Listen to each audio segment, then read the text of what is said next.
The Mahabharat is an eternal tale of gods, warriors, and the unbreakable force of dharma. It is a story of duty, sacrifice, and fate, where even the greatest must sometimes step into the shadows, waiting for the right moment to rise once more. He was Arjun, peerless in battle, undefeated in war, now faced his greatest challenge yet, to hide his true self. The final year of exile, Vanvas, the 13th, was to be spent in secrecy, Agyatvas. The Pandavs took on disguises in the court of King Virat, and this is Arjun's story. The world knew him as the son of Kunti, the wielder of the celestial Gandiv bow, the chosen disciple of the gods. But fate had other plans. Exiled, stripped of his identity, he was forced to become someone else, someone unrecognizable. The warrior disappeared, and in his place, Brihannala was born.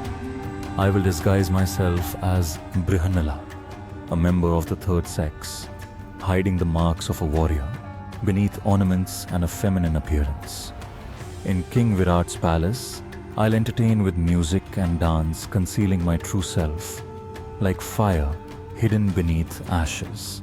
Brihannala, the eunuch, a name that carried no weight, a disguise that masked the fiercest of warriors. No longer a prince, no longer a soldier, only a dance master in the court of King Virat. His arms bore deep, unmistakable scars, marks left by years of drawing the celestial Gandiv. No ordinary fabric could hide them, but bangles could. Arjun had been trained in the art of music, dance, and storytelling.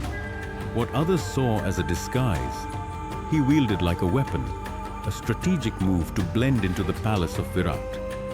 He who had commanded armies now instructed Princess Uttar in the delicate art of music and movement.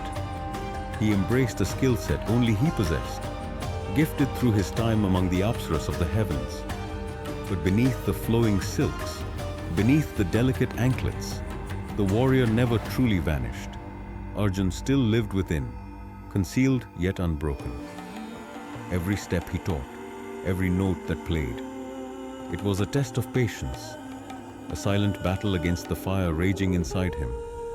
Yet there were those who knew the truth. Draupadi saw him, and her heart ached. Bhishm, who once fought by his side, clenched his fists in frustration. The Pandavs recognized their brother beneath the disguise.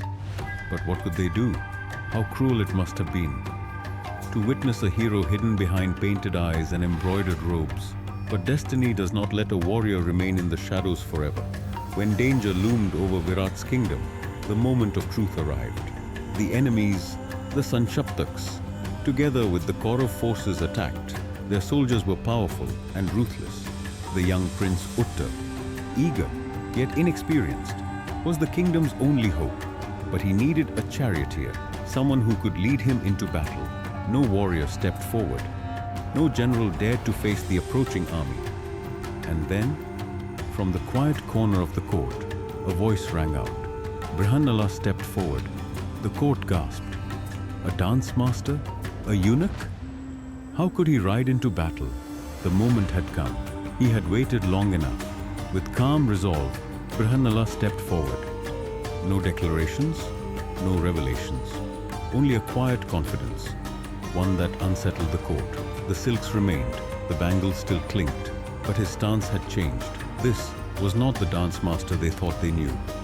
The court watched in stunned silence, unsure of what they were witnessing. As he mounted the chariot, the women of the palace gathered. The same hands that once clapped for his performances now reached out in prayer.